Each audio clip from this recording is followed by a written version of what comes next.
Bien, bonjour à toutes et tous et bienvenue sur Radio Clé de Vie. C'est Philippe et je suis très heureux de vous accueillir pour cette nouvelle émission mensuelle de 60 minutes intitulée La quête du bonheur. Alors cette quête, comme je le dis à chaque fois, passe bien évidemment par la volonté de nous aider à éradiquer nos souffrances, toutes ces perturbations qui nous empêchent d'être heureux. Alors, cette 4e émission, et alors là je ne peux pas vous dire à quel point je suis heureux, nous allons recevoir avec une grande et profonde gratitude, et je vous expliquerai pourquoi tout à l'heure, Jean-Pierre Gagné, coach en développement personnel depuis plus de 25 ans. Alors le titre de cette émission, comment affronter les obstacles de la vie. Alors sans plus tarder, retrouvons notre invité. Bonjour Jean-Pierre, bienvenue et merci infiniment d'avoir accepté cette interview sur Radio Clé de Vie. Bonjour Philippe et merci de m'avoir invité. C'est un plaisir pour moi de participer à ton émission. Et encore plus parce que on se connaît pas depuis tellement longtemps.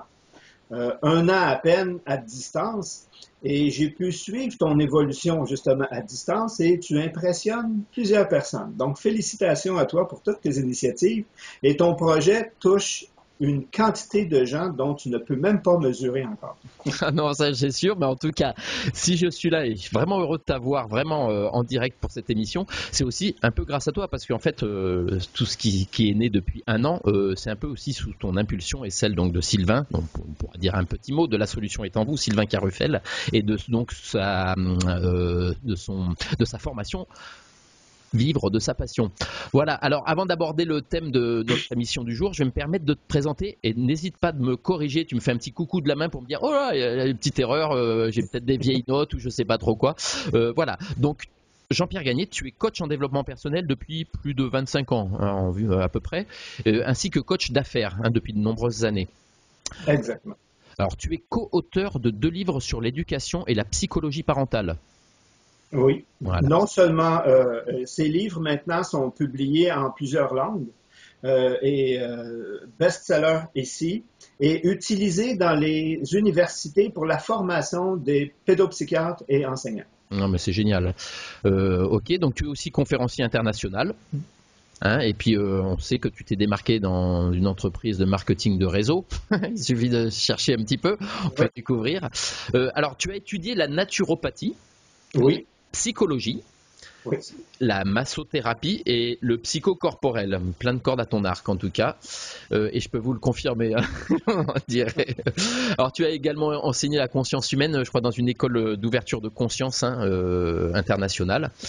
Et alors moi, ce qui m'amuse beaucoup, parce que j'imagine bien que c'est qui te rajoute toutes ces cordes à tes arcs presque, hein, t'as des flèches, etc. Tes passions, tu dis que tu es bouquinomane et livrophage, j'adore. Oui, j'ai commencé à étudier, c'est un accident de vie d'une certaine façon. J'avais déjà un intérêt inné pour la nutrition, mais dans le but d'aider les gens, pas le côté nutritionnel, mais le côté thérapeutique. Mon père est décédé, j'avais 16 ans. J'avais déjà commencé à lire par moi-même et à apprendre beaucoup via la lecture. Pour moi, le livre a un prix énorme. Okay? Moi, une personne qui maltraite un livre, c'est une insulte. Les livres n'ont pas tous la même valeur, mais il y a tellement d'informations et c'est une façon de transmettre justement un savoir. J'adore les livres. J'apprends à travers les livres. Mais je ne lis jamais un livre. D'accord. J'étudie un livre. Okay. Je peux passer 3 semaines sur un chapitre. Et tant qu'il me parle, je ne vais pas plus loin. Je relis, il me parle, j'essaie de comprendre. Et c'est là que j'ai compris que la quête, moi j'avais une quête aussi, quand mon père est décédé, je savais que j'aurais pu faire une différence.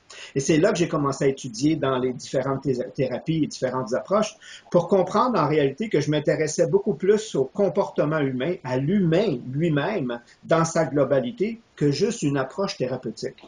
Et de là, le côté coach est arrivé par la bande, si on veut, parce qu'en consultation, tout ce que je faisais, c'était coacher les gens, les remettre sur leur, j'appelle ça moi le rail, parce que des fois, ils dévient un peu, ils se perdent, et là, les pathologies et les problèmes arrivent. Mais quand on les remet sur leur rail, whoop, la santé réapparaît et tout.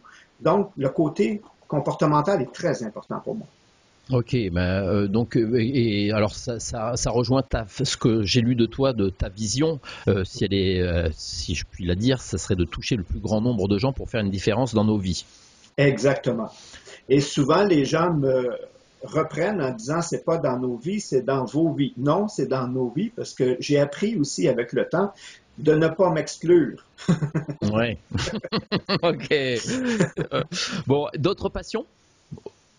Non, c'est vraiment le groupement de mes passions, ça m'anime et moi j'ai pris ma retraite à 40 ans d'une vie obligatoire. Oui. Mais je ne peux pas m'arrêter. C'est pas parce que je ne veux pas, je peux pas. Je pourrais dire que je travaille encore plus aujourd'hui qu'au moment où je devais travailler pour gagner ma vie d'une certaine façon. Mais c'est des passions. Ma passion, c'est de voir les gens grandir, de voir les transformations que je peux apporter par des gestes, des mots, des regards, une présence des fois. C'est pas nécessairement quelque chose de très compliqué. Et ça, c'est ma passion. Et ça, c'est ma quête. Toucher les gens, mais je veux avoir une belle vie moi aussi, là, pas juste eux. Ok, ok. Mais, bah, alors moi ça aussi je peux effectivement confirmer tout ce que tu dis au travers de ce que j'ai vécu. C'est vrai qu'on se connaît depuis un an et que par le virtuel surtout. Je sais même pas si on avait réussi, on s'était vu comme ça en direct, enfin, via un live comme on est en train de le faire, on était surtout avec des vidéos, etc. Mais j'ai vu aussi beaucoup de gens, des transformations qui ont opéré au travers des capsules que tu faisais.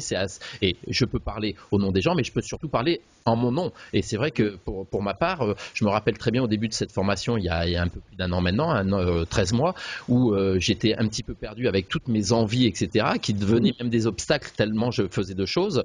Et, il a fallu un mois et demi avec ces capsules que tu avais pour, en fait faire déclencher quelque chose et m'axer vers de quoi aller. Et effectivement aujourd'hui ça avance à vitesse grand V. Et merci beaucoup Jean-Pierre. Et ben justement on va en profiter pour en venir justement au sujet du jour. Donc on a défini très rapidement tous les deux sur comment peut-on affronter les obstacles qui se présentent tout au long de notre vie. Et il y en a des obstacles, hein, à différents objets, de différentes manières, elles peuvent se présenter, etc. Est-ce qu'on pourrait déjà définir, est-ce que tu pourrais nous définir déjà ce qu'est un obstacle?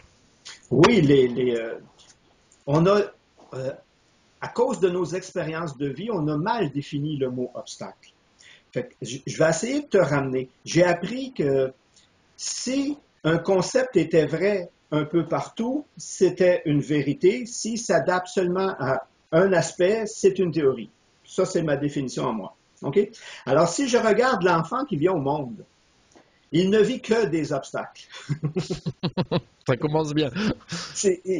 Pourquoi? Parce que justement, le but de l'obstacle, mais on le voit négativement, le but de l'obstacle est de développer une capacité, une habileté, un talent ou autre. C'est le but même de l'obstacle. Donc, le but de l'obstacle n'est pas de vous arrêter. Ce n'est pas ça le but. De vous dévier c'est pas ça le but. Le but est de vous faire grandir, de développer une capacité pour justement aller plus loin. Une capacité intellectuelle. Donc, des fois, il y a des données des informations que j'ai pas, je dois aller chercher des nouvelles informations, des habiletés physiques ou même intellectuelles encore. J'ai d'autres formes d'obstacles. Et on n'a pas encore réussi au niveau scientifique à limiter le potentiel humain. On n'est pas capable aussitôt qu'on lui met une limite, il y a quelqu'un qui ne le sait pas qu'il y a une limite puis il la surpasse. C'est toujours comme ça. Donc, mais comment il y arrive? Comment il arrive à dépasser? Par des obstacles. Donc, le but de l'obstacle n'est pas, comme je disais au début, de vous arrêter. Le but lui-même de l'obstacle est de développer nos capacités, de nous faire grandir, et ça selon le niveau. Donc, l'obstacle est différent selon l'habilité à développer. Donc, une personne qui fait une activité physique va frapper son mur, qu'on appelle, okay, à l'entraînement, et s'il s'arrête à lui-même, il va s'identifier à cette limitation-là, qui n'est pas une vraie limitation, mais une perception au niveau de l'individu. Et du jour au lendemain, tu lui colles à la peau là, un coach. Puis là, aussitôt qu'il arrive proche de cette limite-là, tu vas le voir l'encourager. Go, pousse, continue, persévère, encore un peu plus. Et boum, il va la traverser, ce passage-là, qui, la veille, était un mur infranchissable, était une limite actuelle. Et c'est là qu'on dit, cet obstacle-là, le but est de lui faire développer, au niveau physique, à ce moment-là, une plus grande capacité encore. Et des fois, on croit qu'on n'a pas les ressources en nous. Autrement dit, manque de courage, manque de motivation. C'est souvent les deux ingrédients qui vont donner de la force à l'obstacle au lieu de donner de la force à l'individu. Et si je ramène la force dans l'individu et de lui-même ne l'a pas, il va aller chercher une aide extérieure, un motivateur, un coach, un mentor, qui lui a déjà franchi cette étape-là et que pour lui, ce n'est plus un obstacle, c'est une facilité. Il est rendu à un autre niveau. Donc, un autre niveau, un autre degré au niveau des obstacles. Donc, l'obstacle, c'est ça. L'obstacle, c'est une façon moi, j'aime l'expression la vie, une façon que la vie me confronte pour me surpasser, me dépasser, me réaliser. C'est ça, un obstacle. Donc, je suis très heureux d'avoir des obstacles. Mais c'est génial comme vision, parce que c'est une vision très très positive. C'est pas ce qu'on vit dans nos vies et de comment on nous les montre justement. On nous démontre que l'obstacle. Alors si, c'est vrai que dans l'entreprise, ça peut être sujet à effectivement à essayer de dépasser quelque chose pour aller plus loin. Mais en règle générale, dans la vie, bon nombre de personnes se bloquent et s'arrêtent aux obstacles. Exactement. Ils s'en servent comme un frein et une perception de limitation. Je dis bien perception parce que c'est une limitation seulement chez l'individu qui le vit. Le meilleur exemple, c'est l'obstacle que je vais... on prend l'informatique. L'obstacle auquel je vais être confronté, ici, s'appelle manque de connaissances de ma part, manque d'expérience et de connaissances. C'est vraiment nouveau l'informatique si on prend... c'est récent. OK, c'est pas un forgeron, on connaît les obstacles, on connaît, mais l'informatique, on connaît même pas encore toute l'étendue de ce que ça peut apporter, et ça va vite. C'est un domaine qui va très vite. Alors, au moment où tu étudies un concept, il est déjà dépassé. C'est très rapide. Donc, le niveau obstacle, c'est mon niveau de connaissance ici, que je n'arrive pas à maintenir à flot, si on veut, parce que le domaine est vaste. Donc, c'est comme si, du jour au lendemain, je veux apprendre toute la gamme. Et ça ne se fait pas. Je dois apprendre un bloc, maîtriser cet aspect-là, et quand je le maîtrise, c'est bizarre, je n'ai plus d'obstacle. Dans ce domaine-là, je n'ai pas d'obstacle. J'ai un obstacle dans un autre domaine, justement, que je n'ai pas encore appris, développé. Donc, le truc est de décompartimenter. Okay? Quand il y a un obstacle, ben on va donner des solutions un peu plus loin, et de le ramener au niveau expérience, connaissance, habileté, parce que c'est que ça le but de l'obstacle. Et maintenant, je le surpasse. Une fois que je suis à l'aise dans un domaine, comme je disais, non seulement je n'ai pas d'obstacle, mais c'est facile pour moi de voir le nouveau qui, lui, arrive sur le terrain et frappe les mêmes murs que moi j'ai frappés. Et à ce moment-là, je le conseille et il m'appelle l'expert. J'ai développé une habileté, le but de l'obstacle. OK? Donc, si je vois l'obstacle, maintenant, si je change ma perception, si je vois l'obstacle, non pas comme un mur, mais comme un défi, moi, j'aime l'enseigner comme ça. Là, j'adore les jeux de réflexion. OK? Des petits jeux, des petits casse-têtes, des fois, où il faut que tu trouves une façon de déplacer les blocs pour faire sortir toutes sortes de jeux de réflexion. Alors, je dis, c'est ça un obstacle. L'obstacle, en ce moment, c'est un jeu de réflexion où tu dois le voir comme un défi à solutionner. Maintenant, si tu le vois comme un défi, ça stimule mes neurones. Oui. J'entre dans une autre dynamique, non pas de peur d'échec, où là, j'enlève tous mes moyens, mais à l'inverse, où je active justement mon côté neurologique pour trouver une solution. C'est un jeu, c'est plaisant, je suis dans une autre dynamique, un autre état de conscience, et là, j'essaie de le solutionner, mais j'y trouve plaisir, j'y trouve plaisir. Et j'ai trouvé ce truc-là en regardant les enfants face à leurs obstacles.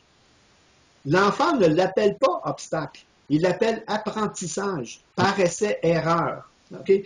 J'ai dit, si je ramène cette dynamique-là en moi face à une épreuve, un obstacle, comment je vais me sentir? Et là, je stimule mes neurones et des solutions nouvelles auxquelles je n'avais même pas pensé commencent à arriver. Je deviens plus compétent. Le but de l'obstacle, me rendre meilleur dans un domaine, et boum, je le solutionne. Mais il ne me fait plus peur. Il ne m'arrête plus. Donc, c'est la perception de l'obstacle. Mais c'est fabuleux, les auditeurs, tu leur fais déjà un gros cadeau. En fait, il faut prendre l'obstacle comme un jeu. Un obstacle, c'est un jeu pour apprendre. C'est exactement ça. Et quand vous regardez l'enfant, comme on disait, le bébé, je m'excuse, là, c'est 100% d'obstacles par jour. Là. Ouais. Et parce qu'il a zéro connaissance, on va l'appeler comme ça. Il a un instinct, il a des réflexes, mais il n'a pas encore développé le côté raison. Okay? Cerveau gauche actif, capacité de raisonner, pas avant 6 ou 7 ans. Donc, zéro, il n'y a pas le choix à l'enfant. Sa première phase de vie, manger est un obstacle. Se déplacer est un obstacle. Communiquer est c'est majeur. C'est plus de 2 ans et demi avant de mettre une phrase un peu cohérente. Marcher 12, 13 mois, 14 mois, juste se déplacer sur 2 pieds, là, on s'entend. C'est énorme. S'habiller, bon, regarde, on rajoute des années, là. Fait que c'est obstacle, mais il ne le voit pas. Tu sais, imagine l'enfant abandonné à la première résistance qui s'oppose à lui, là. Ah, ben moi, je suis pas fait pour marcher, je suis pas fait pour parler, je suis pas fait pour me déplacer, je suis pas fait pour... C'est parce qu'il voit pas l'obstacle comme un obstacle, mais comme un apprentissage. Un processus d'apprentissage que la vie me dit, regarde, pour fonctionner dans notre environnement, tu dois développer ces habiletés-là, ces talents-là, ces connaissances-là, ou ce potentiel-là physique. C'est-à-dire, marcher, c'est physique aussi. D'ailleurs, on a de très beaux exemples là, des obstacles qui sont générés par des accidents de vie, voire physiques, qui vont devoir des tétraplégiques ou autres, qui soit vont se retourner sur eux-mêmes et plus rien faire, d'autres qui vont en faire une fusée, un moteur. Ça va être le moteur de l'avancée dans leur vie. Lui le voit comme un défi. OK? J'ai cette limitation-là réelle, c'est-à-dire que je ne peux plus me servir de mes jambes ou même de mes bras et de mes jambes, donc je suis voué à rien faire. Je m'excuse, tu as un cerveau. Donc, tu ne veux pas perdre ton temps dans les déplacements, tu as 2 fois plus de temps pour réfléchir, donc tu risques... Emerson disait qu'une personne normale réfléchissait seulement 2 à 3 fois par année. Il dit, moi, je réfléchis 2 à 3 fois par semaine et je suis un expert sur la planète. Excellent. Ben là, on va avoir la chance on a réussi à avoir une interview avec une certaine Dorine, handicapée tétraplégique, femme, qui s'est battue contre toutes les autorités françaises pour devenir la première femme à être pilote d'acrobatie aérienne. Elle est handicapée. Tétraplégique. On va l'interviewer la semaine prochaine sur Paris, mais c'est fabuleux parce que là, c'est des personnes qui, alors si eux n'ont pas d'obstacles, plus personne au monde n'a des obstacles, bien qu'effectivement la psychologie fait, parce que c'est souvent des obstacles psychologiques qui nous empêchent effectivement, en fait, je pense, d'avancer. La majorité de nos vrais obstacles sont psychologiques.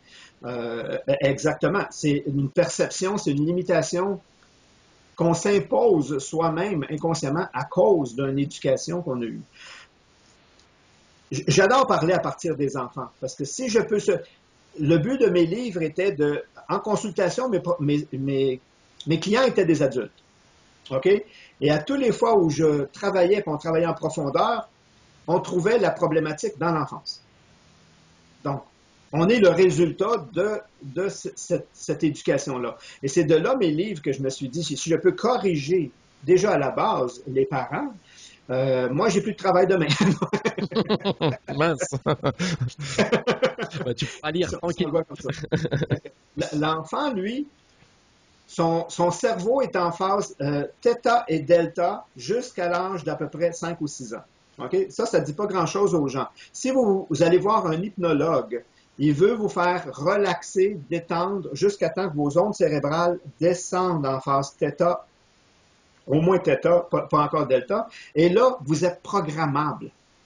Donc, le cerveau d'enfant est programmable à 100% sans possibilité de raison, donc de choisir. Il ne peut pas choisir.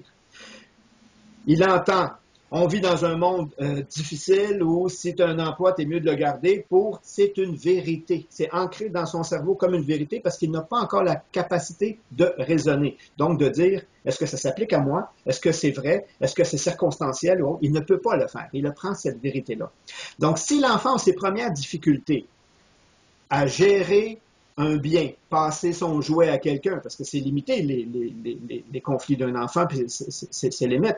S'habiller lui-même. Et là, le parent embarque tout le temps pour faire le travail à la place. Okay? Autrement dit, moi, je n'apprends pas à solutionner mes difficultés, à résoudre mes obstacles, à développer mon potentiel, parce que mon parent le fait à ma place, parce que c'est plus pratique, c'est plus rapide, mais l'enfant développe une perception de « je suis pas à la hauteur, j'ai pas ce qu'il faut ». Cette perception-là, maintenant, elle est ancrée dans le subconscient, mets-lui un obstacle plus tard et le petit disque qui part, il dit « je suis pas à la hauteur, j'ai pas ce qu'il faut, c'est pas pour moi » et la limitation, elle est psychologique. Elle n'est pas réelle. Elle est vraiment psychologique. Et là, ce qu'on essaie de faire comprendre à cet adulte-là, qui maintenant peut raisonner face à un obstacle dit psychologique, c'est est-ce qu'il y a d'autres personnes qui ont réussi à solutionner cette difficulté-là? Dans le monde, j'y vais très large. C'est bon. La personne dit oui. OK? OK. Est-ce qu'il y en a sur ton continent, dans ton pays, dans ta ville, pourquoi pas toi? Et là, je remets graduellement un peu de confiance en lui. Et quand cette confiance-là se dit, OK, je sais que je peux le surmonter, là, les possibilités commencent à arriver. Mais sinon, c'est sa programmation inconsciente et il essaie même pas. Il va même pas faire de tentative. Il va abandonner, il va échouer là et il va jouer à l'autruche. Il va faire comme s'il n'y en avait pas d'obstacle. Mm-hmm.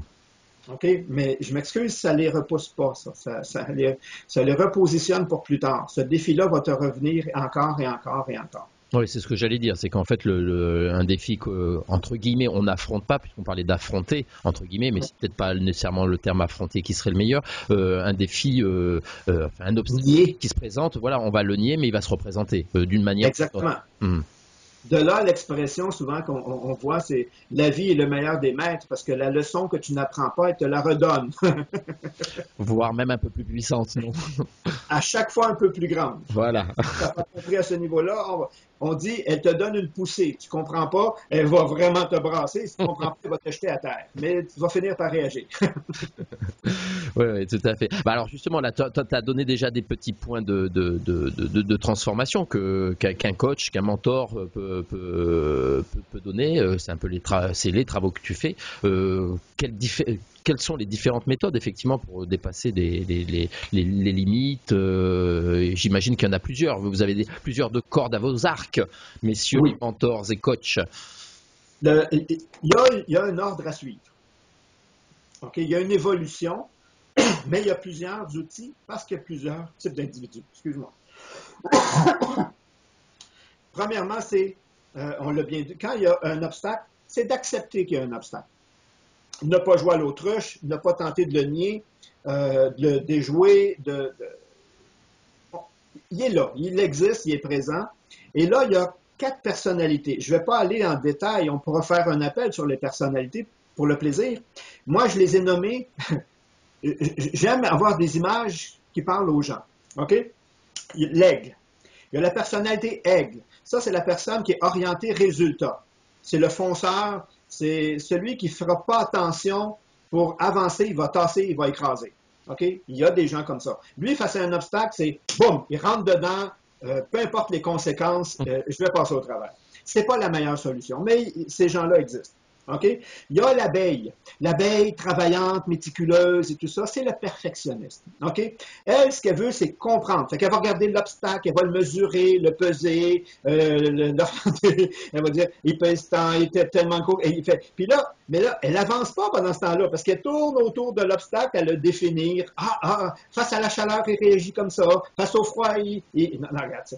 C'est trop long quand on est trop aigle. OK? Il y a la cigale. OK? La cigale, c'est celle qui aime avoir du plaisir. OK? Chanter, danser, la musique, tu sais, la fourmi et la cigale, c'est un peu ça. Fait elle, tout ce qu'elle veut dans la vie, c'est avoir du plaisir. On a un peu des 4. type, OK, en passant, mais on a une dominance. Fait que la cigale, elle, face à l'obstacle, c'est un jeu, justement. Ça arrive, puis... Mais la cigale a tellement d'amis que souvent, elle va référer tout de suite à ses amis. Hey, il m'arrive ci, il m'arrive ça, il m'arrive ça, et tous les gens vont lui donner toutes sortes de solutions, plus ou moins adéquates, peu importe, mais au moins, elle va aller chercher, puis souvent, elle va le passer plus facilement que les autres. Et il y a le gros Saint-Bernard qui, lui, c'est un missionnaire. OK, lui, il veut aider tout le monde, il veut sauver la planète, c'est Mère Teresa, il s'oublie, il voit le problème, puis là, lui, il se plaint. Ah, c'est gros, c'est immense, qu'est-ce que je vais faire? J'ai pas ce qu'il faut, je suis pas la bonne personne. Fait que selon le type, on va réagir d'une façon différente. Donc, si on oublie les 4 types, parce que ça donnerait trop de possibilités pour comment passer l'obstacle, généralement, on doit accepter qu'il y a un obstacle. OK? Changer notre philosophie, ne pas voir l'obstacle comme un danger, une mise à mort et une fin du monde, mais comme un défi. Ça, déjà là, on le dit, si je le vois et je suis content, même bonne nouvelle, j'ai un obstacle, je suis en train de prendre conscience que je suis en évolution. C'est ce que ça veut dire. Les seules personnes qui n'ont pas d'obstacle sont ceux qui n'évoluent pas. Si tu fais tout le temps ce que tu sais faire, tu ne t'amélioreras pas dans ton domaine, tu ne seras jamais confronté à quelque chose de nouveau et tu ne devrais pas développer non plus une nouvelle habileté. L'obstacle te fait prendre conscience qu'il te manque cette habilité-là. Donc, wow, je suis en évolution et là, la vie me dit, regarde, tu vas développer plus de patience, compétences, information, habileté. Là, ça dépend du type d'obstacle. Fait que ça, c'est la première étape. Donc, on s'arrête et on dit, wow, il y a un obstacle. Je suis fier de moi. Ça change la perspective, parce qu'on va le voir. Parce que la deuxième dynamique, c'est de ne pas s'identifier à l'obstacle. La majorité des gens s'identifient à l'obstacle. OK? J'ai un obstacle. Non, il y a un obstacle. OK? Je ne le porte pas sur moi, l'obstacle. OK? C'est un événement, une situation, une circonstance qui arrive dans ma vie. OK? Donc, il y a un obstacle. Ce détachement-là nous donne beaucoup de moyens. OK? Sinon, l'identification, souvent, je fais l'exemple. Tu te promènes en voiture et il y a une crevaison. OK? Et là, tu arrives un peu en retard et là, tu dis, hey, Jean-Pierre, j'ai eu une crevaison. Fais juste répéter. Jean-Pierre, j'ai eu une crevaison. J'ai eu une crevaison, Jean-Pierre. OK. Comment tu te sens si tu as eu une crevaison? Crevé. OK? Mais c'est un jeu, mais les mots sont tellement importants. Et là, à l'inverse, il y a eu une crevaison, tu arrives, et là, tu me dis, Jean-Pierre, mon auto a eu une crevaison. Oui, Jean-Pierre, mon auto a eu une crevaison. Je ne suis pas impliqué. Et ce détachement-là me donne des moyens à résoudre que si je le porte, je suis limité. Je suis affaibli, je suis atteint. Alors, ne pas s'identifier est une des grandes clés pour arriver. Et de la façon que moi j'utilise, où j'ai une personne à qui je peux m'exprimer, où je me sers de mon crayon. Voilà l'outil le plus puissant de la planète. Un simple crayon. Vous prenez votre crayon et vous décrivez l'obstacle objectivement, avec détachement, sans émotion, okay, sans implication personnelle. Des faits. On veut des faits et non pas des impressions. C'est un très gros obstacle qui m'empêche de... Non, c'est pas ça. La porte ferme pas bien. Mes limites financières me permettent pas de... Et non pas je suis ruiné. Ça, c'est la perception.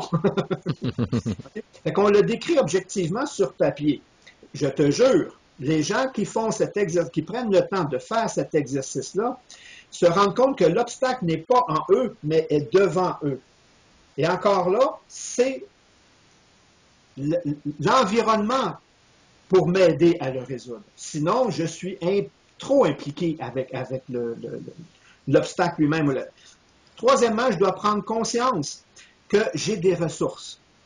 Et là encore là, ça vient de l'éducation. J'ai des ressources en moi, potentiel, qualité, habileté, autres. J'ai des ressources amis, parents, connaissances et même experts.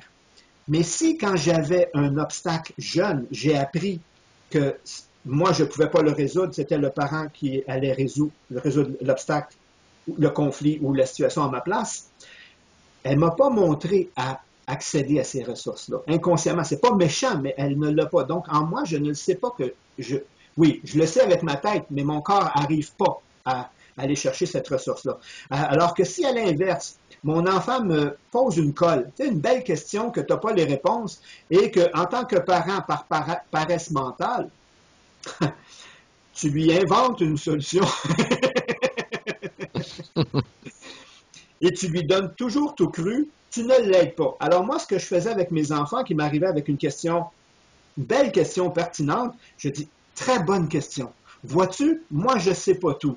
Mais ton oncle, qui lui, c'est son domaine, on va aller lui demander et lui, il va. Là, ce que je suis en train d'enseigner à mon enfant, c'est qu'il y a toujours une solution quelque part. Mais elle n'est pas nécessairement en moi. Et il va développer cette habileté-là. Aujourd'hui, puis avec les enfants, je te jure, parce que on a remplacé les oncles par Monsieur Google. On va demander à Google. Google, il sait. Il faut apprendre à filtrer l'information. Si, oui. Mais n'empêche, mais là, ce qu'on lui apprend, c'est qu'on a des ressources en nous, mais on a des ressources autour de nous. Wow! Et là, je vais vous donner un autre secret, un de mes secrets. OK? Si ces ressources-là existent, la faculté intellectuelle la plus puissante chez l'humain, OK, je parle souvent avec des enseignants, ils ne connaissent même pas les facultés intellectuelles, ils ne sont pas capables de me les nommer, il y en a 6, c'est l'imagination. L'imagination est la plus puissante. OK? Et ça, tous les grands scientifiques vont vouloir vous le confirmer. Avec ce que tu sais, tu ne peux pas aller loin par l'imagination, tu recrées le monde. Tout ce qui existe a été imaginé, sinon, on n'a rien de nouveau. Donc, l'imagination est très puissante. Et consulter des experts m'apporte une solution que moi, un angle, du moins, ou une expertise que moi, je n'ai pas encore. OK? Mais l'imagination est tellement puissante que j'ai créé une table ronde. OK? Je relaxe, je me détends, je me mets un peu en méditation. Je descends dans ma salle, je me suis créé un espace, une salle à moi, OK, qui est vraiment privée. Personne ne peut rentrer là sans mon autorisation. Et là, j'invite mes experts. OK? Mais j'ai une idée de qui sont ces experts-là selon leur expertise. OK? J'ai lu et peu importe. Et là, je soumets ma problématique aux experts et je demande des solutions, mais en imaginaire, OK? Et je te jure, les réponses qui me viennent, c'est une façon de parler. De moi-même, je ne les aurais pas eues. C'est pas vrai, ça vient de moi quelque part.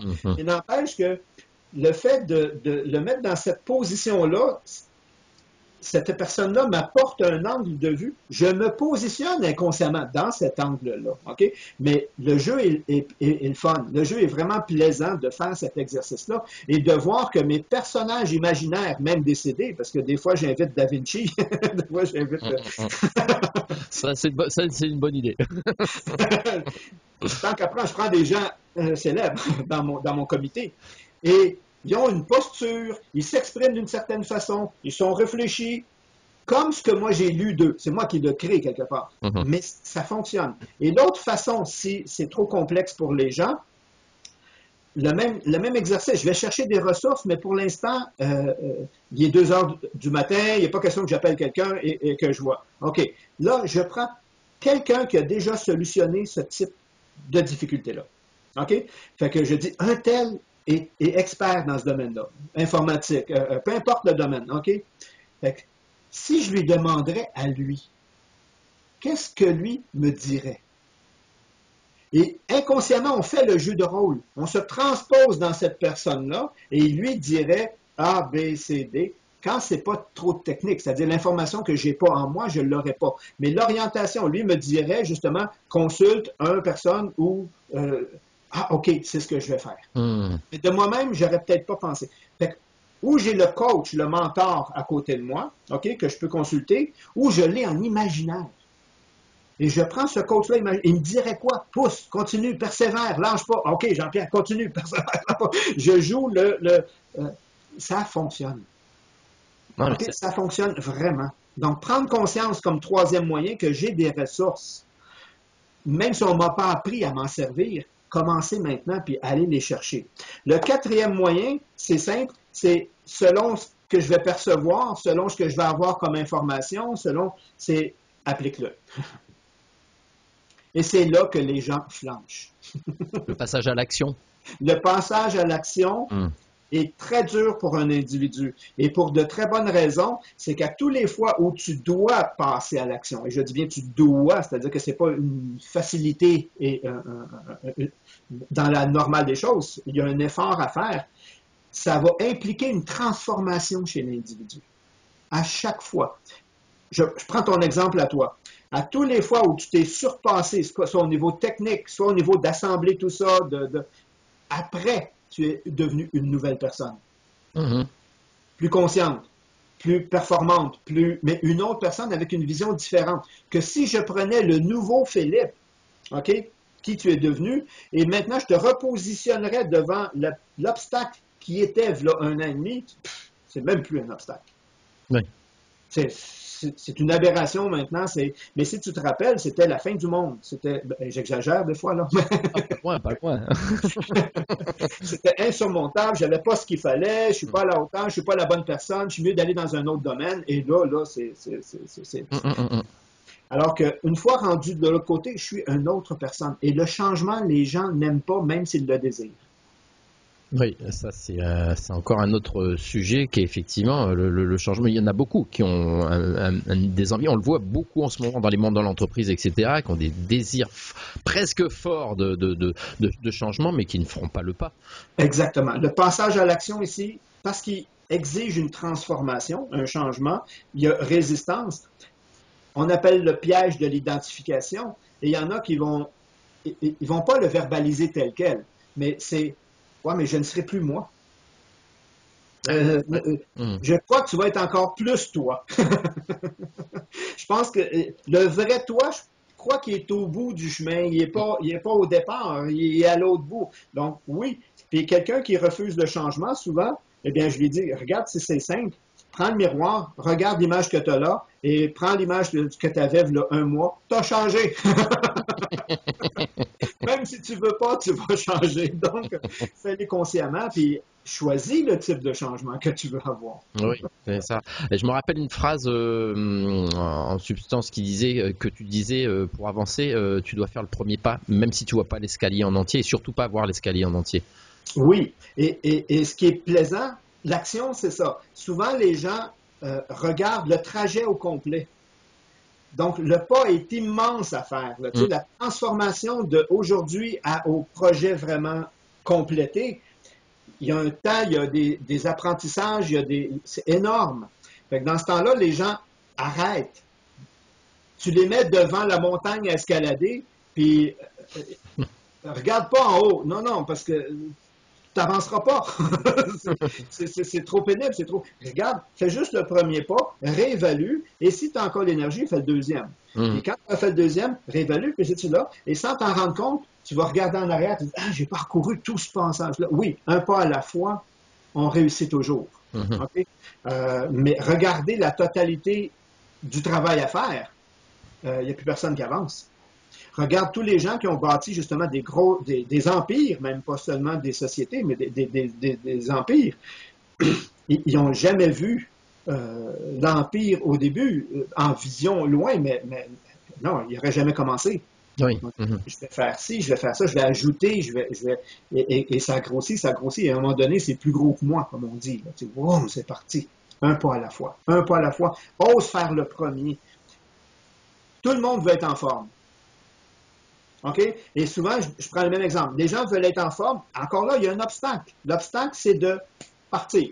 OK? Fait que je dis, l'épreuve la plus difficile pour être en forme, c'est de franchir la porte. Parce qu'une fois que tu es rendu dehors, c'est parti. Mais tant que tu n'as pas mis tes souliers et que tu n'as pas franchi la porte, fait que les gens, ils pensent que l'épreuve, c'est de faire le 1, le 5, le 10 km de marche, peu importe. Là. Non, c'est de franchir la porte. Parce qu'une fois que tu l'as franchi, les autres, ils vont bien se faire. C'est ça le premier pas. Fais le premier pas et tu vas être surpris que, oups, ça va plus facilement après. OK. Un obstacle, fais le premier pas. Lequel? Consulte tes sages. Consulte tes sages vont dire, gars, parce qu'on connaît toujours le premier pas quelque part. Et fais-le et il va enclencher le deuxième, il va enclencher le troisième, il va enclencher le quatrième, jusqu'au prochain niveau où tu vas devoir développer une habileté, un savoir, une connaissance, un talent ou ce qui s'appelle obstacle. Oui. Ben, superbe. Oui, génial les obstacles. Facile, merci. Allez, je veux des obstacles encore. Ouais, j'en ai. Hein. C'est bon, j'ai ma liste. Pas trop, une à la fois. Ouais, exactement. Par contre, voilà, les traiter un à la fois, c'est sûr. Et, tu disais à propos du bonheur, hein, on va venir vers le bonheur là tranquillement. Oui, Tu disais pour toi qu'il est dans le processus de réalisation d'une action et non dans sa finalité, un truc comme ça. Hein, exactement. c'est-à-dire pas voir, enfin ce que j'en comprends, c'est pas nécessairement l'aboutissement de ce que tu as visé, mais son processus pour y arriver. Oui. Si j'ai un gros désir, un grand désir, une passion, un objectif, un anniversaire à planifier pour quelqu'un, peu importe le projet, tout le long où je suis dans un projet qui ne m'est pas imposé, que je choisis et qui m'anime, je suis heureux. Tout le long du processus. Et quand il est fini, quand l'anniversaire arrive, les vacances, je ne sais pas, ça dépend du projet justement dans lequel j'étais, c'est éphémère. Ah, c'est ça? Là, je fais quoi? Enclenche quelque chose, enclenche encore. OK, un autre projet, un autre désir, un autre. Et c'est pour ça que les gens heureux ont des buts. Les gens malheureux n'ont pas de but. Oui, c'est un état, mais c'est un état dans un processus. C'est un état de... faut être présent, OK? Nomme-moi une personne qui n'est pas présente par ses 5 sens quand elle enclenche un processus. Silence. Mais c'est impossible, tu ne peux pas être présent. Tes sens, tu les mets, tu les allumes tous. Une personne qui n'a pas de but, qui n'a pas d'objectif, une personne qui, j'appelle ça vieille, et on peut être vieux à 20 ans, OK? Une personne qui regarde plus en arrière qu'en avant, puis qui ne croit plus au demain, qui ne rêve plus, elle ne peut pas être heureuse. Même si elle méditerait sur le mot bonheur, bonheur, bonheur, le bonheur se fait dans l'action, le bonheur se fait dans l'accomplissement, dans l'avancement. Le bonheur est tout le temps là. Mais oui, mes sens sont présents. Tout le temps. Donc, si moi, j'ai un projet de monter un site Internet, peu importe, on prend un exemple comme ça, là, je suis en mouvement. OK? Mes sens vont être tout aiguisés et toute information que j'entende, que je lise, que je perçoive, que mon attention est activée et je vais le capter. L'autre qui n'a pas de projet, l'information passe et il n'a rien vu. Mais si on prend on reste sur cet exemple, Oui. la personne va quand même, peut-être à un moment donné, pendant tout le processus, se retrouver justement à des obstacles Oui. qui peuvent des fois le bloquer et faire que son but, Le ralentir. ou voire même le faire arrêter, ne pas atteindre son but qu'il a visé au préalable.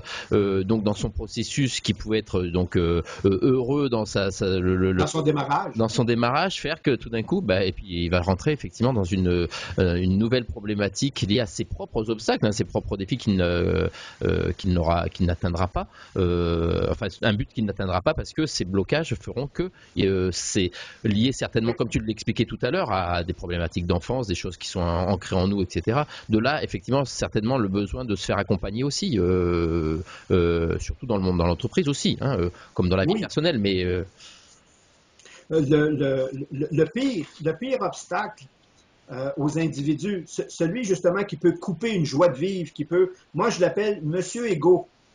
Okay? Oui.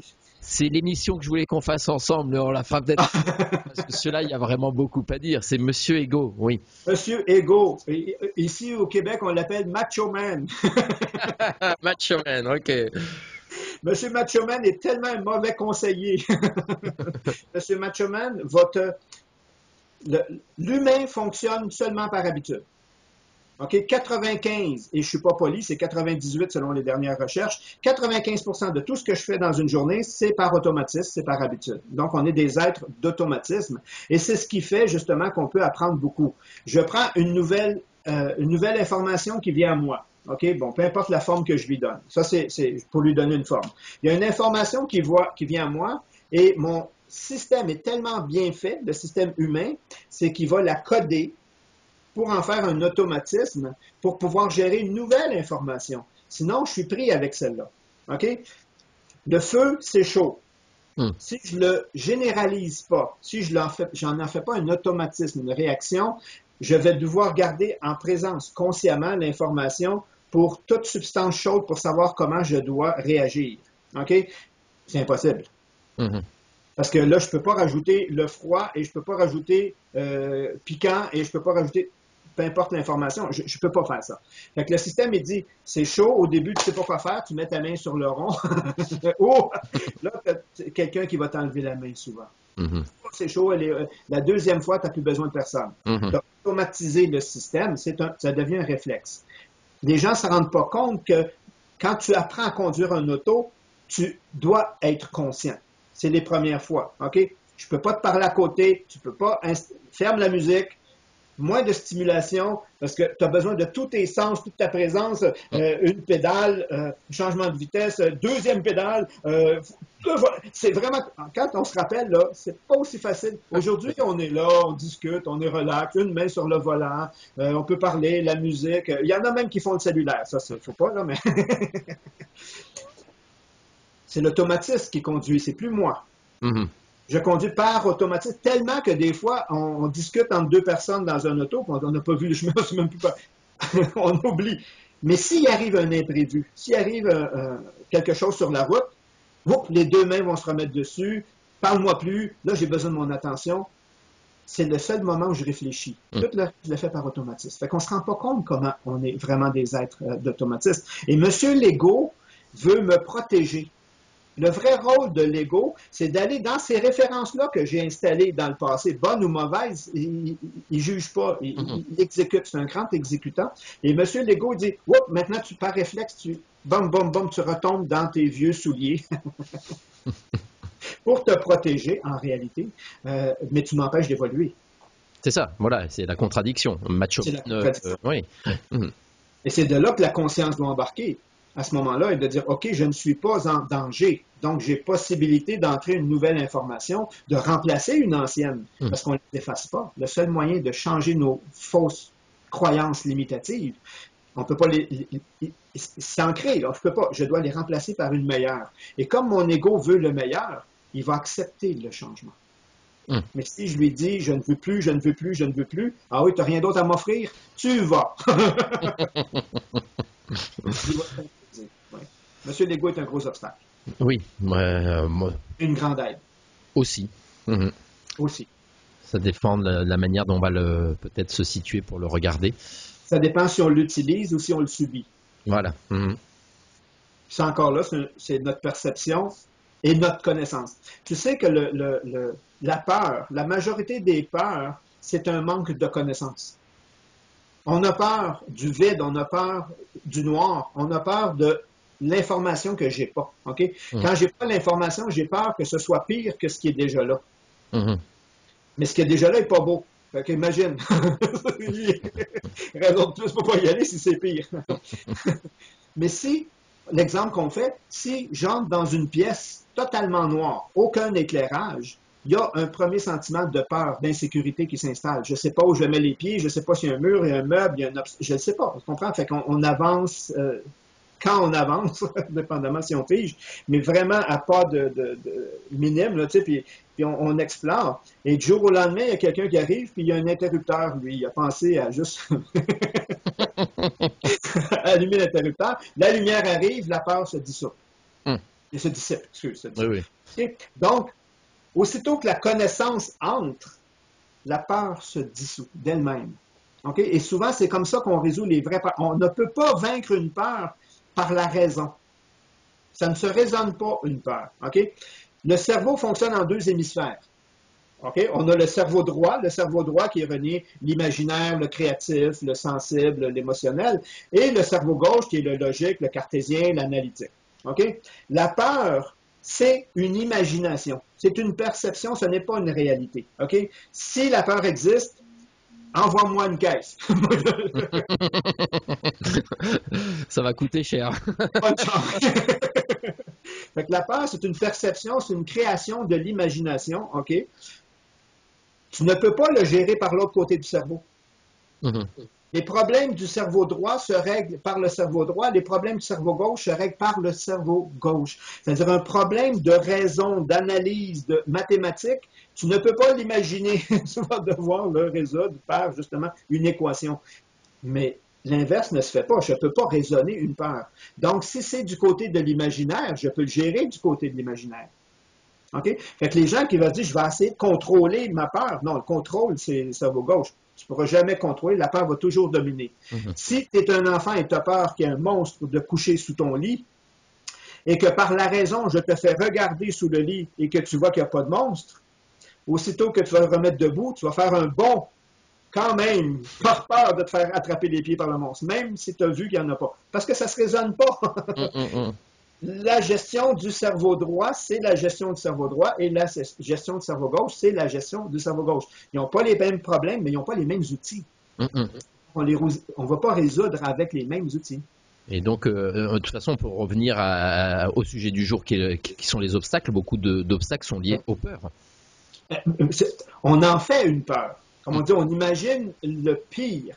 Maintenant que j'ai une difficulté, une habilité à développer, je me crois, selon ma programmation, incapable de pas à l'autre. C'est le plus gros syndrome chez l'humain. Okay? C'est pas celui de l'imposteur. Le syndrome de l'imposteur est une conséquence. Le premier, c'est je ne suis pas à la hauteur. Donc, mets les lunettes. OK? Mes lunettes me font voir la vie comme toujours, je ne suis pas à la hauteur. Et là, il m'arrive un obstacle. Là, je vais avoir peur au pire. Parce que si je n'arrive pas à aller au-delà, qu'est-ce qui va m'arriver? Qu'est-ce qui va se passer? Et là, c'est l'imagination qui embarque. La peur, c'est l'imagination. Puis c'est rare qu'on imagine le mieux. Hein? On imagine toujours le pire. Fait que là, automatiquement, mon projet va tomber à l'eau, j'y arriverai pas, j'ai tout fait ça pour rien, puis là, ça enclenche. Et là, on a peur des conséquences. Et combien de fois, honnêtement, combien de fois quand j'ai été confronté à une peur, avec tout mon imaginaire autour qui a mis le tableau vraiment sombre, et qu'on a passé au travers, combien de fois ces scénarios-là que j'ai imaginés se sont réellement concrétisés? Ouf. OK. Ça parle beaucoup, tu comprends? Oui, tout à fait. C'est là qu'on se rend compte que oui, la peur est le plus gros obstacle, mais c'est parce qu'on l'alimente. Alors que si elle me vient de mon imaginaire, je dois me servir de mon imaginaire. Alors pourquoi un obstacle petit par un individu devient un mur? As-tu une idée? Non, mais tu vas nous le dire. Et par contre, en quelques minutes, parce que le temps... On va conclure avec. Une allure, mais phénoménale. OK. Donc, automatiquement, je vais transposer. Je vais donner un autre exemple. Tu conduis une auto. Tu conduis ta voiture. Tu pars de, je sais pas, de Lyon vers Paris. Je prends des villes que je connais. Tu pars de Lyon. Je pense que c'est assez long, hein? Je pense que j'ai pris une... Et là, il arrive une mouche dans ton pare-brise. OK? La mouche, c'est l'obstacle ici. Oui. OK? Beaucoup de gens vont focaliser sur la mouche, vont regarder la mouche, OK? Et pendant le temps que tu regardes et que tu mets ton attention sur la mouche, le phénomène mouche grossit, grandit en toi et tu perds l'objectif d'aller à Paris. Tu n'es plus sur la route, tu es à régler le problème de la mouche. Tu le fais grandir, le problème. Là, tu envoies les essuie-glaces, ça fait des taches. Autrement dit, si ton but, ton objectif n'est pas assez présent dans ta vie, l'obstacle va devenir un monstre. Ouais. Mais si à l'inverse, je garde, et c'est ça le truc, le vrai truc, là, c'est j'ai un but. C'est sûr que tu as un but, c'est un obstacle. Parce que quand tu n'as pas de but, tu n'as jamais d'obstacle. Okay? Donc, automatiquement, tu as un but. Si ton but est mal focalisé, n'est pas assez centré, tu n'es pas assez centré sur ton but, tous les obstacles vont être des monstres. Mais à partir du moment où tu vois l'obstacle, tu reviens sur ton but, l'obstacle devient facilement surmontable. Waouh! Alors ça, super conclusion pour les obstacles. Wouhou! Merci Jean-Pierre. Alors il nous reste juste, allez, on va dire 5 bonnes minutes quand même. Donc juste une petite minute, si tu pouvais me donner une petite définition du bonheur pour toi. C'est ça. La définition pour moi du bonheur, c'est de toujours avoir un projet qui me tient à cœur. peu importe le projet, faire un petit jardin, prévoir un voyage, rendre ma conjointe heureuse, c'est un projet. Ça, on n'y arrive jamais, fait que c'est à vie. C'est à refaire. Il faut innover toujours. Mais aussitôt que il y a un aspect de toi qui veut concrétiser quelque chose, le bonheur, pas par obligation, hein, on s'entend, c'est vraiment de moi-même, là, quelque chose que je veux enclencher, ce bonheur-là commence à grandir. Deuxièmement, pour qu'il s'installe et qu'il soit présent, je dois être conscient. Conscient, c'est mes 5 sens, et apprécier ce qui est déjà là, même en processus de. Okay? On dit dans la vie, et la vraie clé, c'est je dois apprécier tout ce que j'ai, mais pas m'en contenter. Elle est là. Et si j'apprécie déjà, donc je permets au bonheur de s'installer, mais je veux l'améliorer, peu importe la situation, peu importe, comme je dis, l'environnement, mon intérêt, la décoration intérieure, avoir des nouveaux habits pour une femme, avoir beaucoup de souliers, de faire un jardin, de planifier les voyages, et que je suis en action, je vais garder le bonheur en action constamment dans ma vie. Il ne peut que grandir en appréciant tout le temps ce qui est là, même si je n'ai pas atteint mon objectif. Ben, chers auditeurs, on a du boulot, c'est génial. Que de ressources tu viens de nous délivrer là en une toute petite heure. Est-ce que tu as une actualité à venir? Je suis en développement de nouveaux projets. Je suis vraiment dans un virage.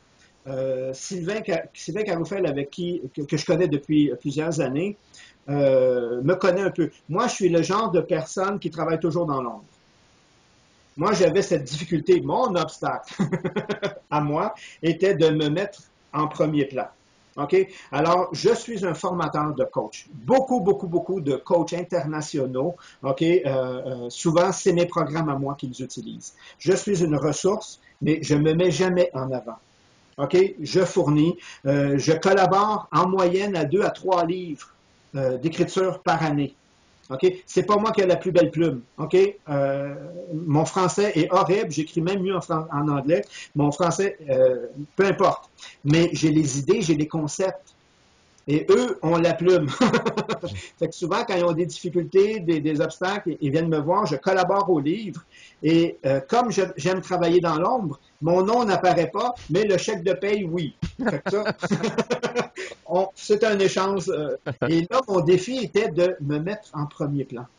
Alors, c'est ça mes premiers. Et vous allez les avoir bientôt. C'est cette année que je plonge. Yes! C'est cette année où je me mets en avant. Et puis j'espère bien très vite te rencontrer en chair et en os. Ah oui, ça devrait se faire cet automne. Ça devrait se faire. Voilà. On arrive il nous reste 2 petites minutes minuscules. Où est-ce que si des auditeurs désiraient te contacter, est-ce qu'ils peuvent te contacter ou comment peuvent-ils te contacter très rapidement? C'est ça. Pour l'instant, j'ai justement un meeting, une réunion avec mes collaborateurs dans l'heure qui va suivre. Et j'ai pas encore l'adresse web. Oui, on l'a, mais on l'a pas encore mis sur le réseau. Donc, pour l'instant, il n'y a que Facebook. Au nom de Jean-Pierre. Sous mon nom personnel et même pas sur le nom professionnel. Tu as un profil, comme on dit. Tout ça va déclencher bientôt. Ok, bon, super. J'espère qu'on aura l'occasion d'en reparler. De toute façon, on échangera autour. On peut même en parler sur Enquête du bonheur, n'est-il pas? Oui. En faire le relais. Voilà, on arrive au bout de cette émission. On est passé à vive allure. J'hallucine. Je regarde les secondes s'écouler. Alors, je voulais encore te remercier 1000 fois, Jean-Pierre, d'avoir accepté cette interview pour Radio Clé de Vie. Merci beaucoup et j'espère vite te rencontrer et l'émission sera très très vite mis en je crois que c'est pour début juin. On pourra écouter tout le mois de juin sur Radio Clé de Vie. Et en plus, alors je vous inviterai à aller voir la web TV parce que Jean-Pierre, non seulement il parle avec plein d'énergie magnifique, mais alors ça bouge et tout, c'est vraiment génial. Merci beaucoup Jean-Pierre, à très bientôt. Merci. Et à bientôt. Voilà, alors j'ai juste clôturé l'émission puisqu'elle arrive à son terme et on vous remercie vraiment de nous avoir écoutés sur Radio Clé de Vie. Si vous avez raté le début de cette émission, vous pouvez la réécouter en cliquant tout simplement sur le bouton réécoute. Et bien sûr, Radio Clé de Vie vous offre également l'accès, comme je disais tout à l'heure, à sa web TV et aussi son web magazine. Et nous nous retrouverons le mois prochain pour une toute nouvelle émission. Et en attendant, vous pouvez me contacter bien évidemment en vous rendant sur mon blog enquêtedubonheur.fr, qui est né quand même grâce à ce monsieur que nous venons d'interviewer, Jean-Pierre Gagné, et je serais ravi d'échanger avec vous. En tout cas, je vous souhaite tout le bonheur du monde et je vous dis à très bientôt. Bye.